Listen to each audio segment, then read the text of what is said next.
This is We the Sales Engineers Podcast, show 105. Welcome to We the SEs Podcast, the show for sales engineers by sales engineers with your host, Ramsey Majaba.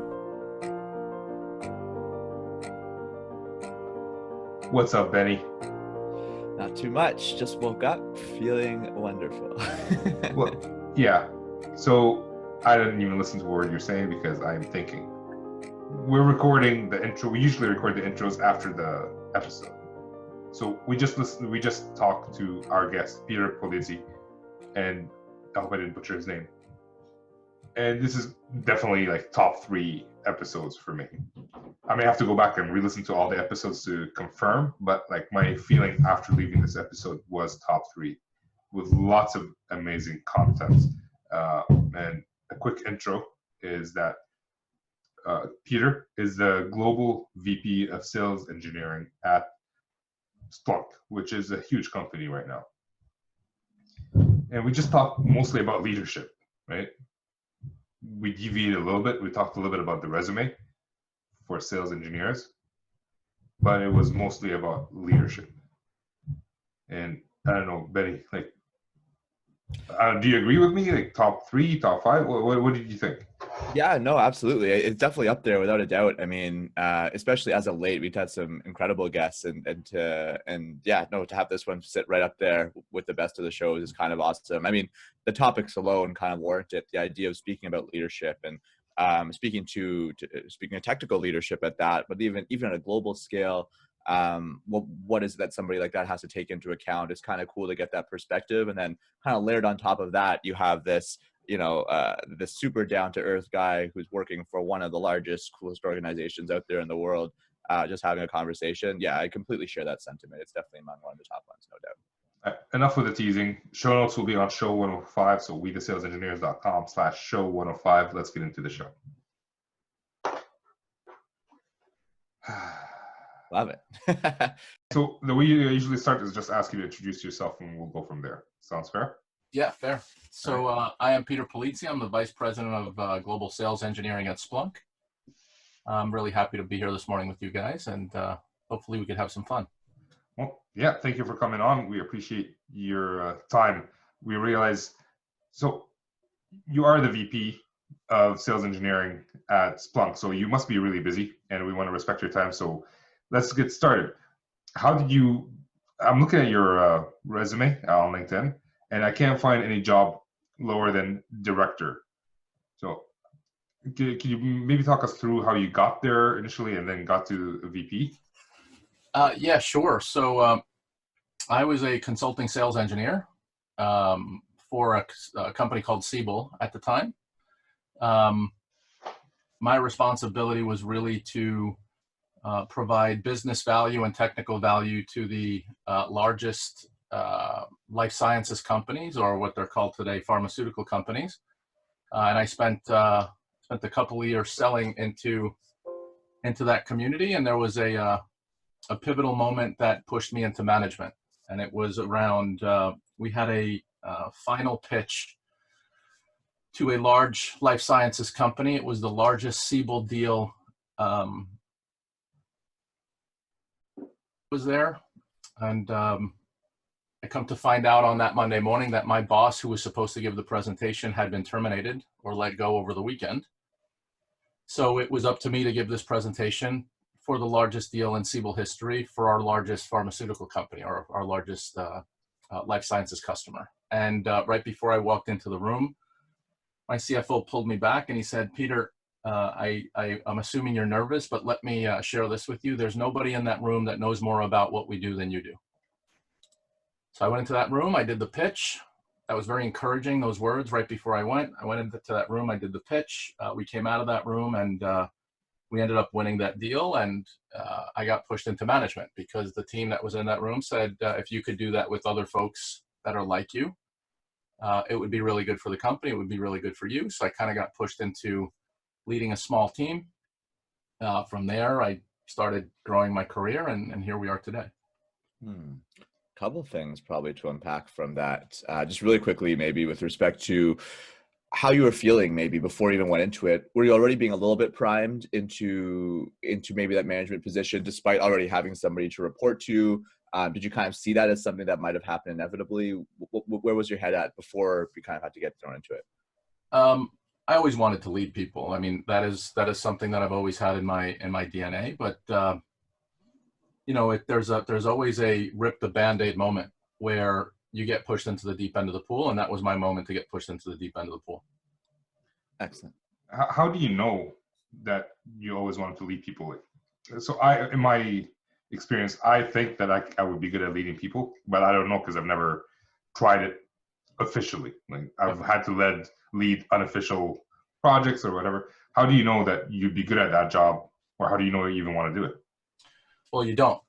And the way you build up to that is naturally, if you find yourself gravitating towards leading a project, leading a working group, leading an initiative, or mentoring new hires or junior SEs, if you find yourself doing that, that is all the unofficial artifacts that will allow you to take a good look at yourself and say, do I want to lead people? And it's really not about it's about leading. And there's a difference there. Managing people means you are operating someone else's plan. Leading people means you understand the mission and you will bring what you want to bring to this to lead those folks through that mission. And that could be through a vision, that could be through initiatives, that could be through goals. But I don't think anybody wakes up one day and says, I want to lead people. I think you kind of flow into it. And it comes naturally. I was captain of my soccer team. You know, I'm the oldest of three. You know, there's a lot that goes into building the DNA that you want to be able to lead. And I think the biggest challenge that most people have, you included, is just taking that leap, is going into the deep end of the pool, because it is a pivotal moment in people's careers. You could go from a solid individual contributor, a superstar, and then you feel that if you take that leap, you may not have that superstar status anymore because this is something you've never done.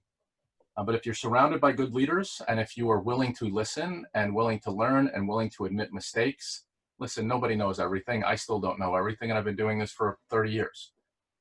Especially now, nobody has a playbook for a global pandemic. But at the same time, I think these moments are where you get pushed into the deep end of the pool. And if it's something that you want to do, you will realize it quickly. And if it's something that you don't want to do, you'll realize it quickly. And I think it's important for those that don't want to do it after they've been put into it to realize it quickly and then to pivot out of that situation. But today, every leader that I've put into that situation has flourished. And it's not because I know how to pick them. It's because if you wrap the right support around folks that wake up every day trying to do the right thing for the company, for the people, for the customers, there's very little margin of error for folks to not succeed. No, fair enough. Wow. Okay. Yeah, that definitely makes sense. You definitely mentioned you did mention a couple of things earlier, though, that I do want to kind of dive into a little bit as well, particularly around the similarities, let's say, of being an SC leader to, you know, being a captain of a sports team, or just being a leader at all, to be a captain of a sports team, or even being a bigger brother, an older brother. How would you say those similarities look and feel for you, or where do you draw those parallels maybe for people that aren't SC leaders yet, but have had the opportunity to be in some of those other roles, or maybe even not? Yeah, I mean, that's a good question. Listen, let's talk about being the big brother. Being an SE is being part of a community, and we're a tight community. When you take a look at every company, the relationship between SE and SE is very different than the relationship between other birds of a feather throughout the company. SE's DNA is to be part of a community, is to be recognized within a community. You know, I joke about this all the time, but it's tongue in cheek. There's some truth to that. When you take a look at the word SE, it's sales and engineering. But when you really unpack that, SEs always have a chip on their shoulder because they're really not salespeople. They don't get treated the same way. They don't get paid the same way. They don't go to club the same way. You're a lower ratio than the sales folks. You don't get celebrated the same way. So we have a chip on our shoulder because we do have sales in our title, but we really don't. And then when you take a look at the E, we're engineers, but we're really not because we don't build anything. So out of the gate, we're all messed up in our heads anyway. So we're trying to bond together as a community. And, you know, being a big brother, I've always tried to have that same relationship with either my leadership team or their leadership team or our SEs, because we are a community and we're a family. And you never want to see an SE fall behind. And as a leader, you never want to put an SE in a position where he or she is put into a situation that makes them uncomfortable. So you're always looking at that relationship, whether you're the boss or the employee or the individual contributor or a manager or a whatever it is, as a family. Leading my sports team or being a captain of my sports team, if you ever watch the great captains out there, Derek Jeter, Mark Messier, you lead when times are tough. When times are good, everybody's a leader. And when times are easy, everybody's having fun. But times like these, this is where you see the difference between a manager and a leader.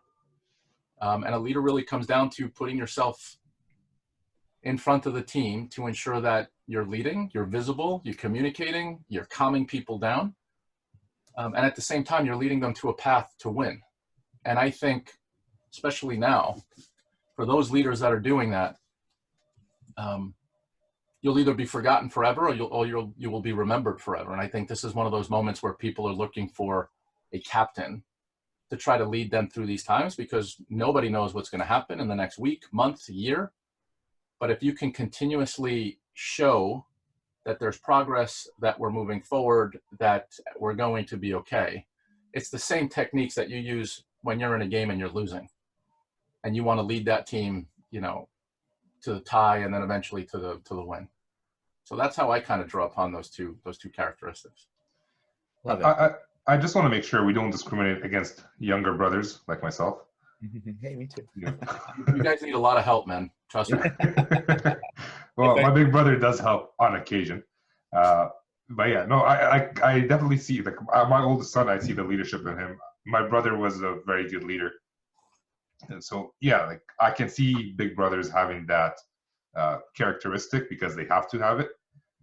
But yeah, younger brothers are okay as well. That's okay. I Just mean, putting it out there. no offense to the younger brothers out there. All I'm saying is, you know, big brothers get both ends of the sword. They get the, why aren't you looking out for your little brother? And then they're still a child as well. So you got to navigate that thin line. And I can only speak from a big brother's perspective. I'm not a little brother, so I apologize. Yeah, no, like, I see it with my oldest son. Like, if my youngest is doing something that he shouldn't be doing, I tell my oldest son, like, you have to teach them. Right. But, you know, like, yeah, we put it on the older, we give him more responsibility. That's right. Yeah, and my brother had the same, I guess, reality. So I just wanted to, you mentioned that you don't pick your leaders that you pick aren't great because you pick them. They're great because of the leadership around them, because of the colleagues around them.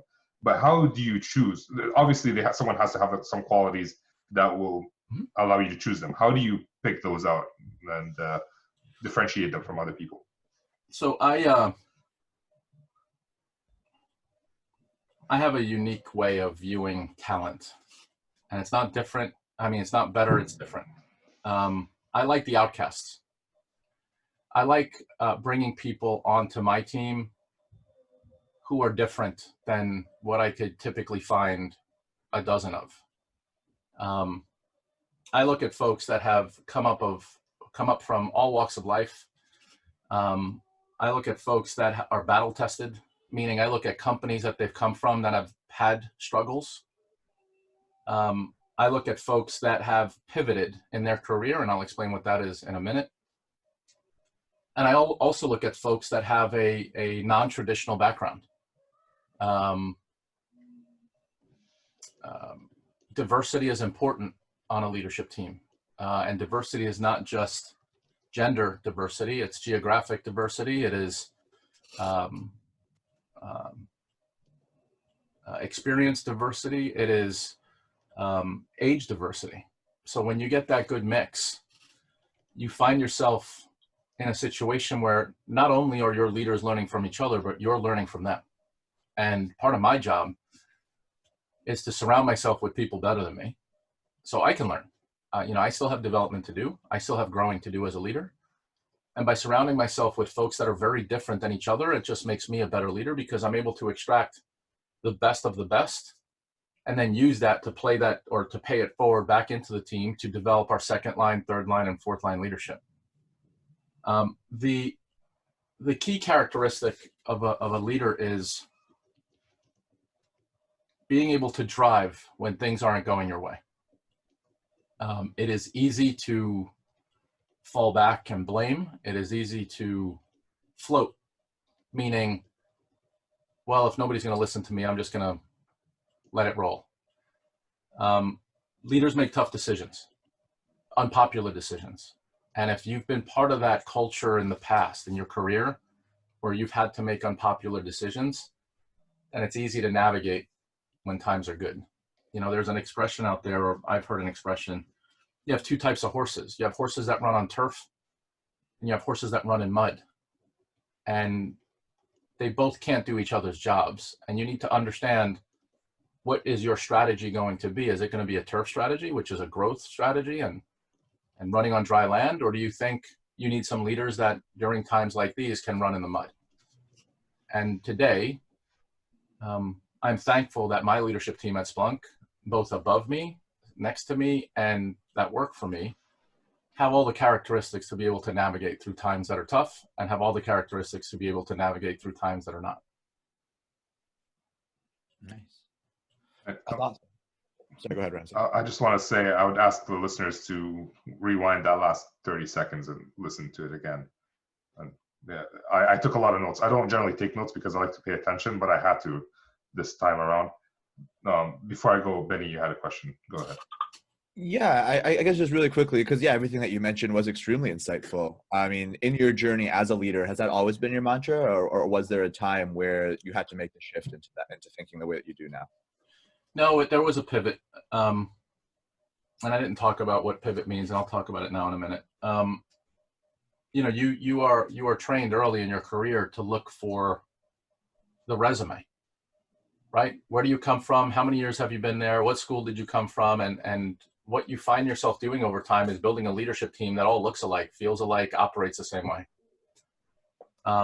If I'm looking for everybody that's coming out of top 5 tech companies that all went to a top 5 schools and that all have 3 to 5 years experience doing the same job over and over again, I'm getting everybody that looks the same, feels the same. Over time, as I've moved from company to company, I've been introduced to leaders within my team that did not have that background. And they were some of the best leaders that I have, and they're some of the best leaders that I bring with me in other companies.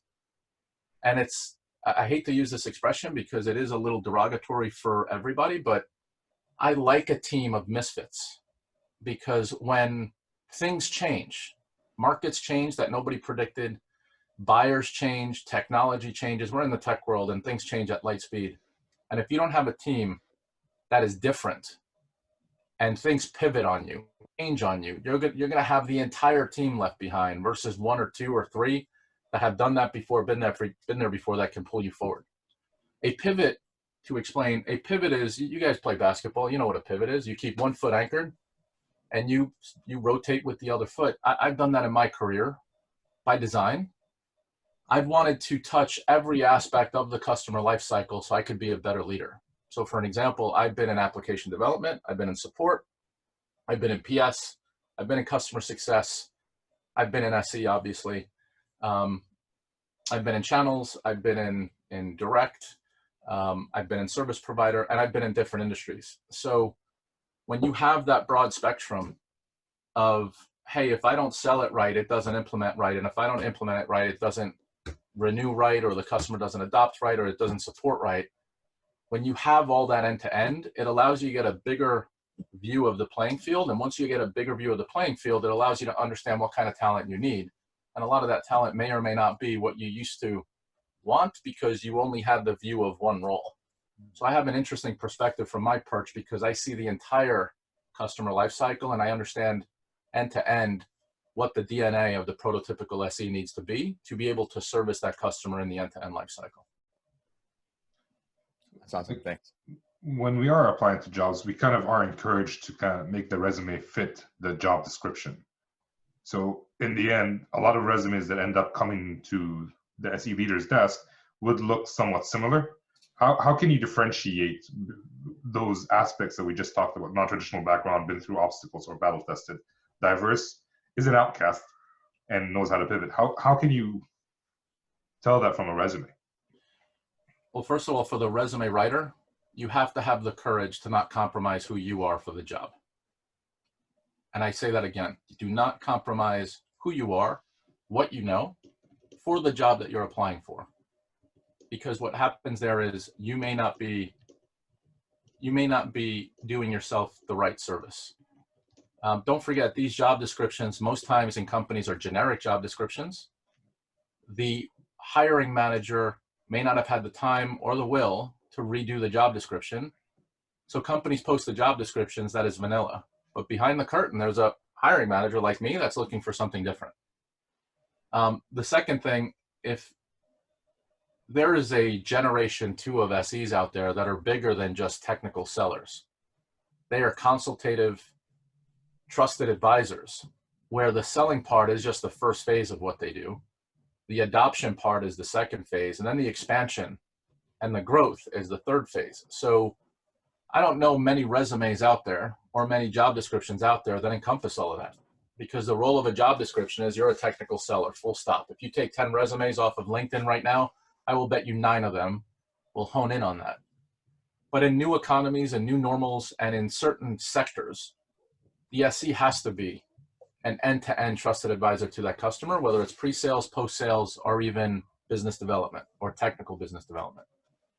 So my thought to the listeners is stay pure to who you are, because eventually you will find the job that will give you 100% satisfaction on who you are, not a job that you modified yourself to fit into, that will only satisfy half of what you want to do.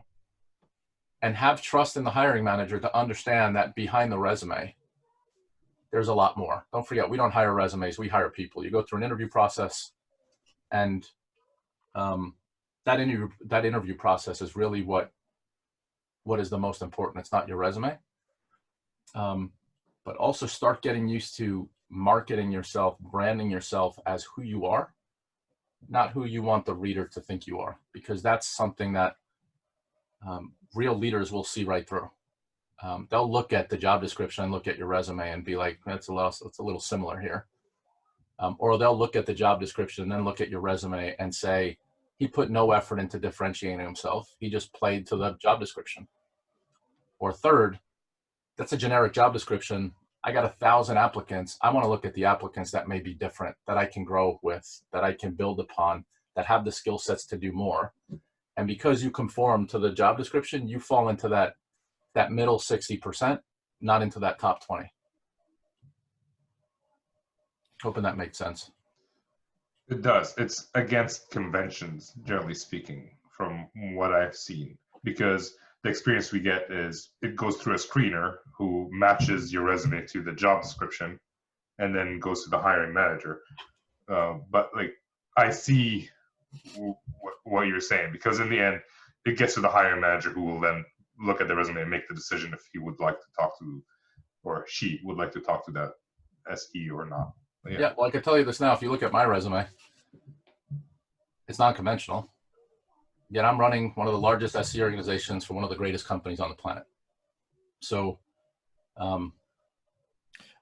if that's a proof point, then I'm biased, and that's the proof point. Yeah. I guess maybe there just has to be some sort of a balance to be struck where, find enough of a match where it shows that you're at least qualified for it, but, still throw your personality in it, and don't be afraid about, and to the whole personality bit. I mean, like, I guess you said it yourself there, Peter, where the actual interview then takes place, where you actually get to speak to somebody. That might be your best opportunity to really let your personality shine after the initial screening is done with the resume. So I agree, guys. Listen, if someone's looking for an SE, don't come in as a PS specialist, right? You're going to have to conform to at least the basics. Yeah. But at the same time, don't become basic. Right. Check the box on the basics, and then let who you are shine on your resume, and especially let who you are shine on the interview.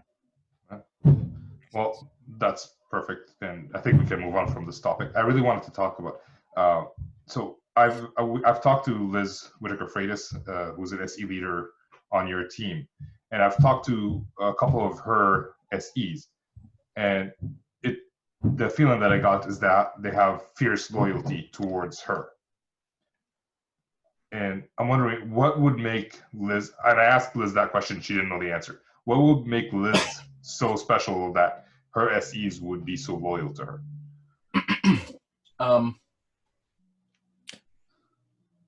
Liz and every other leader like Liz,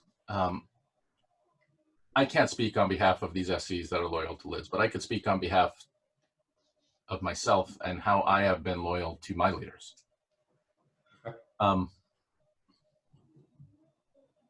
Trust is an important factor between a leader and the folks that they lead. And trust is earned. It's not given. And trust is built off of a period of time where you have put each other to the test and you have shown up for each other. You have supported each other and you've been able to earn respect and earn credibility. I have been loyal to leaders that I've learned from because in our careers, nobody knows it all. And if you think you know it all, that's not a leader I want to work for because it's impossible to know it all. So that adds to the mix. Being able to win together is an important factor. If you look at any sports analogy out there, people that win championships are friends for life, or players that win championships are friends for life. But I learn more from a loss than I do from a win. And I want to see my leader right next to me during a loss. I want to see my leader while I am sitting on the bench with my head between my hands. I want to see my leader sitting right next to me with his or her head between their hands, or more importantly, with their arms around me. I've also been loyal to leaders that when I have needed something, personal, health, family, that they have put me first in front of the business or instead of the business. So again, I can't speak on behalf of the leaders or the SEs that work for Liz, but if Liz has any of these attributes, which I know she does, it's extremely easy to understand why the team wants to follow Liz and why the team is fiercely loyal to Liz. Would you say the same qualities would also make people loyal to companies as well? Because I feel I can be loyal to my SE leader and still not be loyal to the company. How does that work as well? Yeah, so I have a different approach to that. So the answer is yes. I always believe that the companies and people, it's a dating game. It's certain companies are the right fit for certain people at a certain point of time in their careers, and certain people are the right fit for certain companies in a certain point of time in their careers. And when that intersection happens, it's a great match. But sometimes interests diverge, and that's where relationships between people and companies tend to end. But I have a different approach to this. If I am not loyal to the company, I can't lead the way I want to lead. I'm unique in that sense where I can't just put a business hat on and do my job. This job takes 20 hours a day from me. This job takes me 80% of my time away from my family and friends. This job has to be something bigger than a relationship bound by a paycheck between me and Splunk.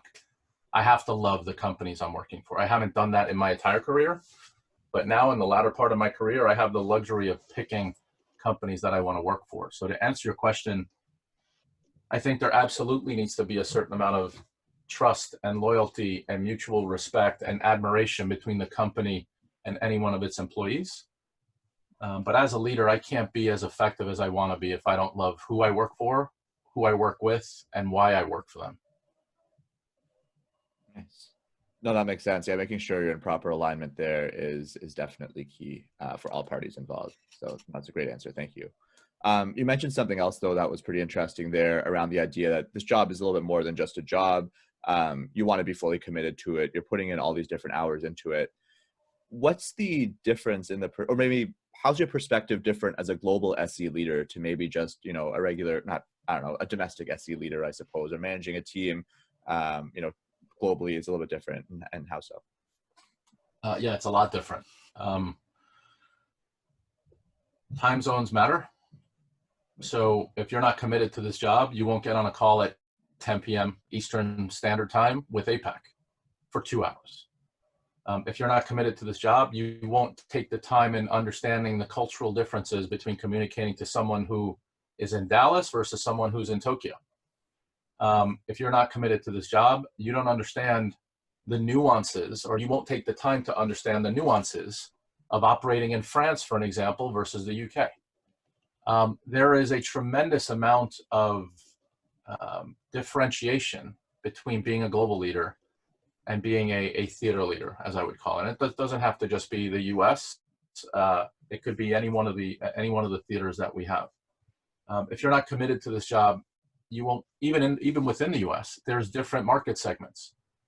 The way you understand how to operate in the Fortune 500 is very different than, or the Fortune 100 is very different than how you would operate in small, medium business. It's very different than you would operate in the federal space or the SLED space, state, local, and education. So I am a first generation immigrant. My parents are Italian. I've lived abroad a third of my career. I lived in the Czech Republic.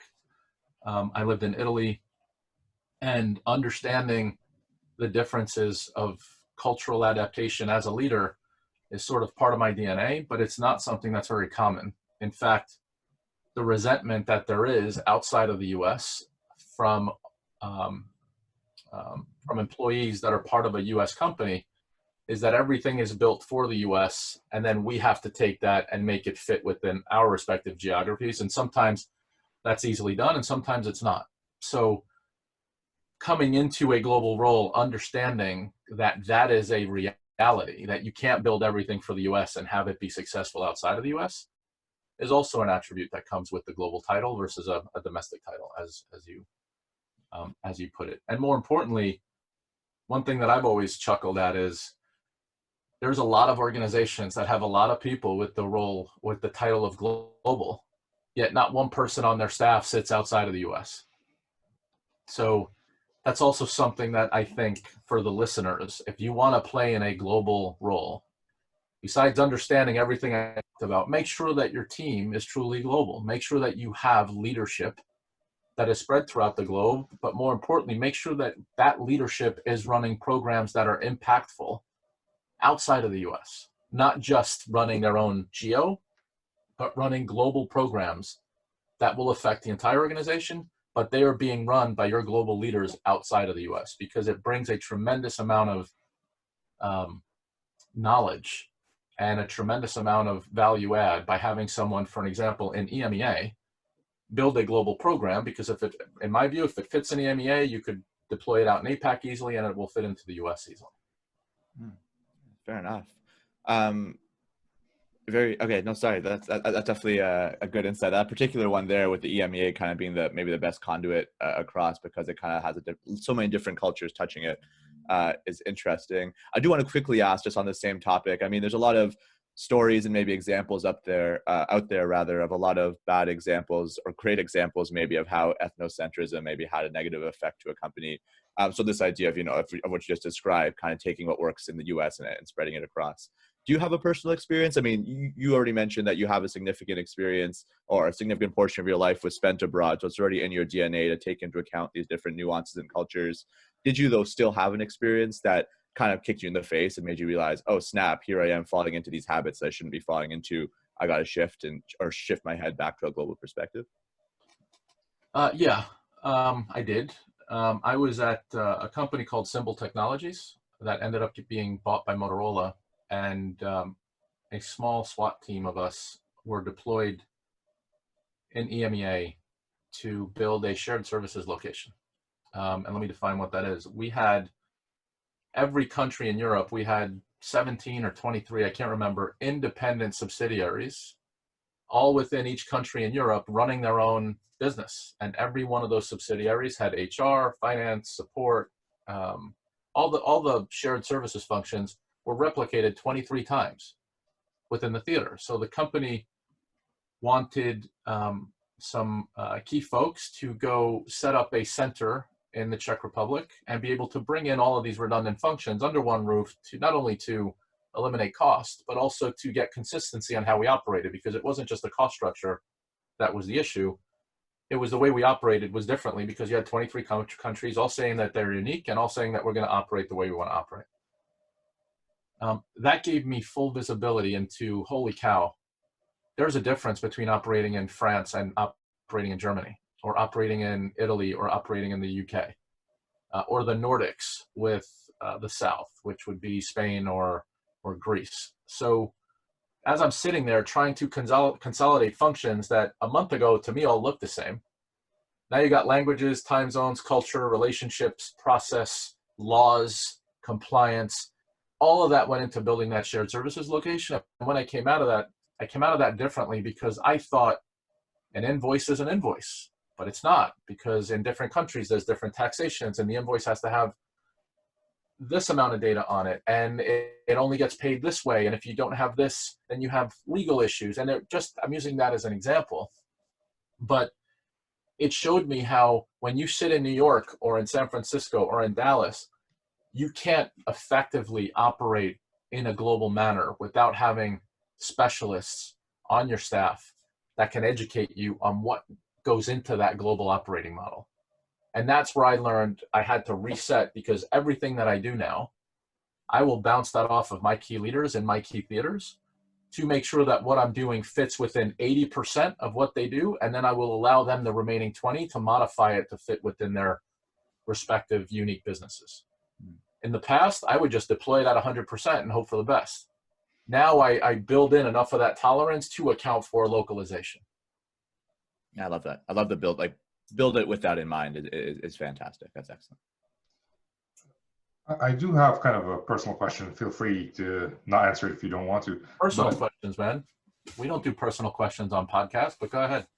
Well, the question is, you mentioned that you are so committed to the job. And my question is, why are you so committed to this job? What pushes you to be that person for your team? That's a great question. I wouldn't say that's personal, but that is a great question. I've had I've been really fortunate in my life, not just my career, my life. I have had some people in my life that have influenced who I am today. I've had people in my life that have shaped me as a leader, that have shaped me as a partner, a friend, a parent, or a father, that have shaped me as a human being. And they took time out of their lives to invest in me. And I think it's my responsibility to ensure that I do the same for others. The second thing is,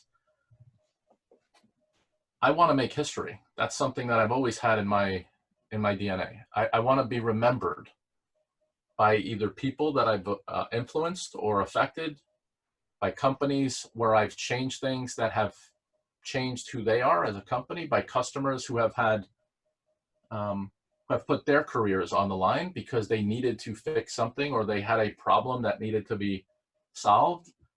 And by me helping everyone here, I can fall back one day and say, I made a difference. So I am committed to every job that I go into, but I fundamentally believe that Splunk, just like one other company that I worked for, is one of those companies where when you wake up every day, you're doing something bigger than just hitting a quarter or managing a team. I think at Splunk, we effectively change the way this human race progresses. I think the services that we provide allow folks to consume data faster. When they're consuming data faster, they're making decisions faster. And when they're making decisions faster, it could change the way this world operates, especially now when everyone's racing to an end result. Being part of that journey, being part of a company that can be time-stamped in this moment of time as one of the companies that helped us get out of a situation that was not comfortable for either a sector or a market or a geo, or in this case, a global issue, I'm really proud to be part of that. And I work every day, waking up every day, ensuring that I keep that higher value or that higher calling view, because we do change the world here at Splunk. We do things that help prevent child trafficking. We do things that helped with wildfire management, whether it was in Australia or in California. We do things that help accelerate new drugs coming to market. We do things right now that are trying to help fix what's happening right now. So when you're part of something bigger than that, it's not about punching a clock. It's about what can I do to be part of something bigger than me? And how do I look back at this one day when I have young ones around me, whether they're children or grandchildren, and say, I was part of that. And my team was part of that. And we helped change the world. And for the listeners, this may sound cheesy, but I fundamentally believe that every day that I wake up, and the 900 people that are part of my organization, every day that they wake up, and the remaining 5,000 people at Splunk, every day they wake up, that we wake up every day trying to change the world. And I think that's bigger than just a paycheck. I mentioned earlier, I would love to become an SE leader at some point. Yep. So for someone like myself, what would be the first step that I should take, even though you don't know my situation, so let's make it as general as possible, to prepare for that role? Well, there's two elements here. There's a skill and a will, right? So the skill, I would start developing my skills. I would start asking to lead small things, a working group, a project, an initiative. I would go knock on my manager's door and say, what can I do to help you? There's no manager out there that would frown upon that. In fact, anytime that there is a challenge, I almost prime the discussion to see who will raise their hand and say, hey, I got this, I'll help you out here. So make yourself visible to your leadership on things that you want to do that are bigger than what you do every day. That will start getting you familiar. First of all, it'll brand you, and it will get you familiar with how do we lead, whether it's a project, direct or indirect. So that's the first thing I would do. From a skills standpoint, I would really invest in development. Get some management training, talk to your HR team to understand what they have available to them. There's some LinkedIn Learning, because the one thing that you're never prepared for are the things that people don't talk about when they talk about being a manager. Conflict management. Have you ever terminated somebody? It's the most unpleasant function of a manager, is when you have to look at somebody in the eyes and say, this is where we part ways. I would ask you to make sure that everything that you do, you're operating at a level that's 2 levels above you, but you can still do the job of one level below you. Meaning, if you're just if you're a senior SE, never lose your craft to be able to be an SE. Never lose the ability to jump in and do what SEs do. But at the same time, when you carry yourself, when you're in meetings, when you're in customer meetings, when you're meeting with your account teams, when you're meeting with your partners, always operate as if you were 2 levels above your current role. Because that level of maturity is what we look for our next generation of leaders. Just being a really great SE doesn't qualify you to be a manager. And lately, being a manager is a social promotion. Hey, he's a really great SE, or she's a really great SE. Let's make them a manager. There's no correlation there, guys. For every listener out there, there's no correlation between being a super smart technical leader, a super smart technical individual contributor, to being a leader of people. But it becomes a social promotion, because what do I do now? He's the smartest technical person. He or she's the smartest technical person that I have. How do I develop their careers? I throw them into management. And I've seen more super SEs fail because they weren't prepared for that versus excel. So I would ask you, if you are one of those super SEs out there, start learning the craft, start learning the trade. Ask folks around you to mentor you. If it's not your current boss, ask a peer, ask someone across the aisle. Hey, I want to be a manager. You're a director, you're a VP, you're the president. Do you mind mentoring me? I have a mentorship program that we just launched at Splunk. I mentor 10 individual contributors twice a year. So it's 20 people that I do 1 hour a month of this. And they can ask questions, they can pose challenges, they can create scenarios, or I could just be there to help them navigate through something they've taken on. It's okay to ask folks around you for advice. And I think that's something that people never do because they feel it's a negative brand if you raise your hand and say, I need some help or I need some advice. Take advantage of every resource you have around you to brand yourself, to develop yourself, and to get yourself emotionally ready to make that leap. Because it is a scary leap. And it's a difficult leap for the first time because you know who you're going to end up managing? People that you grew up with, people that are your peers. And there's no more difficult relationship than managing people that were your brothers and sisters at one point, and now you're their boss. It gets really ugly and it gets really complicated because A, they may not respect the title, and B, you may not have it in you to make some tough decisions with people that you grew up with, you know, as fellow SEs. That's what I meant. So that's a long-winded answer to find resource wherever you can to help you prepare for this. And once you do that, then put yourself in a position where the people that can put you in that position trust that you can do a good job because you've taken the initiative of expanding beyond just your current perch by doing things that have put you in a position to take on leadership roles. Coming from the other side too, I love everything that you said about, you know, find those mentors and ask them to help because, you know, it might seem super intimidating, and I've certainly thought this way. It might be super intimidating to, you know, reach out to the CEO, reach out to, and it depends on the size of the company, obviously, but, or reach out to a leader within your organization and ask for that help. But they're just people like you and I, and they're actually super willing to, in fact, extremely willing to kind of support another person that they may even see themselves in, kind of grow into a role and learn from the mistakes they've made. So I love that. I've recently kind of found that, that, you know, asking for help, I'm not naturally one to do that, could actually reap quite a few benefits. So, I love that piece of advice. By the way, it's also a great way for you to gauge what kind of company you're working for and what kind of leadership you're working for. When you ask a leader for help and they say, I don't have time, that's an indication of the culture that you're in. Or if you're asking a leader, I need your help, can you coach me? And they say yes, that coin falls the other way. So it's, listen, this is a two-way relationship between me and you, meaning me as a VP or you as an SE. My job is to make sure that I can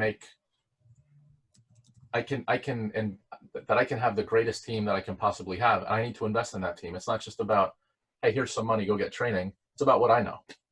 Because if you don't understand what I know, that means you're never going to understand where I'm going with this or where I want to take this business or what my vision is. So a good test, ask the leaders around you if they have time for you.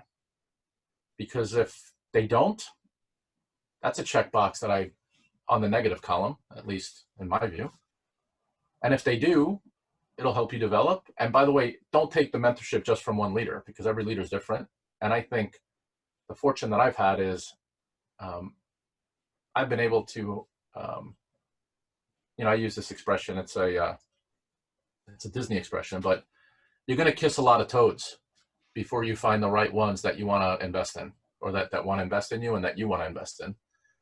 Because just because you hold a title doesn't mean you're a great leader. And just because you hold a title doesn't mean you can learn from me. I've had some really poor leaders, right? They had big titles. But those aren't folks that I wanted to extract any knowledge from.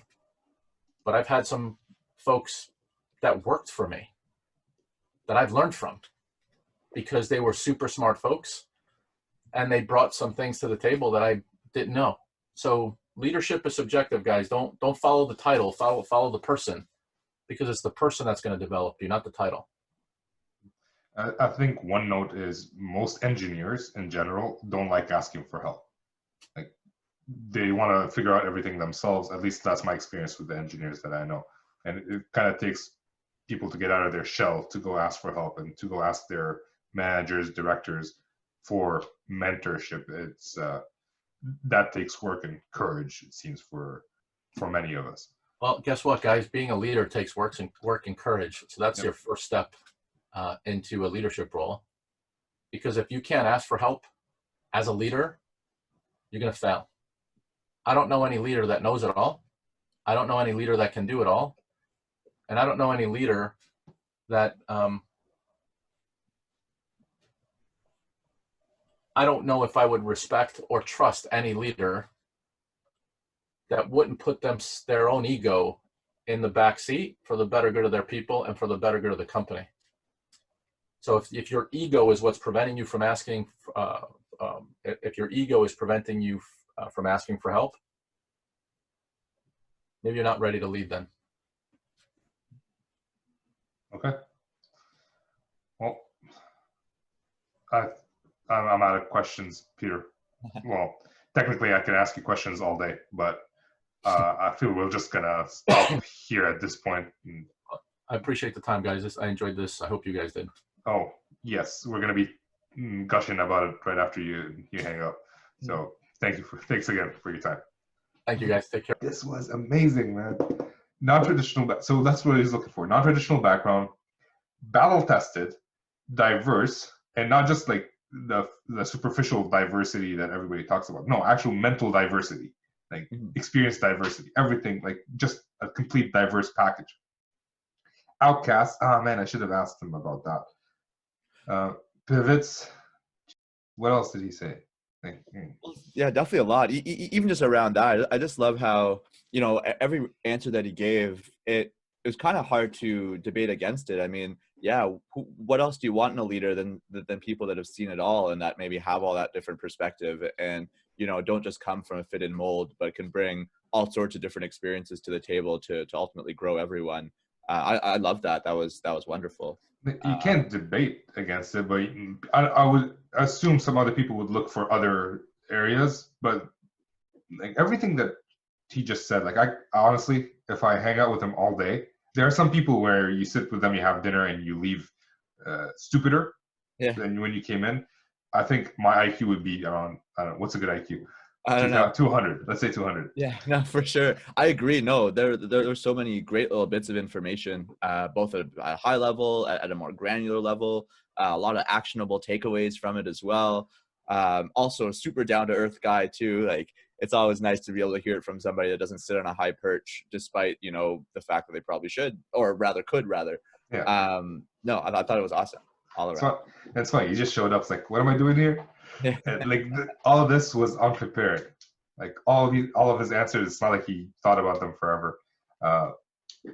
Yeah, I don't know. Like all right, let's end it here because we're babbling.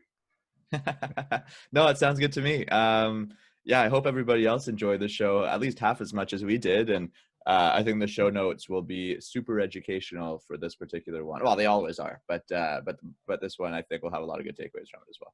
Oh man, like I took notes. I usually like to pay attention when, you know, things are happening when the person's talking, and I was paying attention, but I had to take notes because like just there was so much information. Yeah.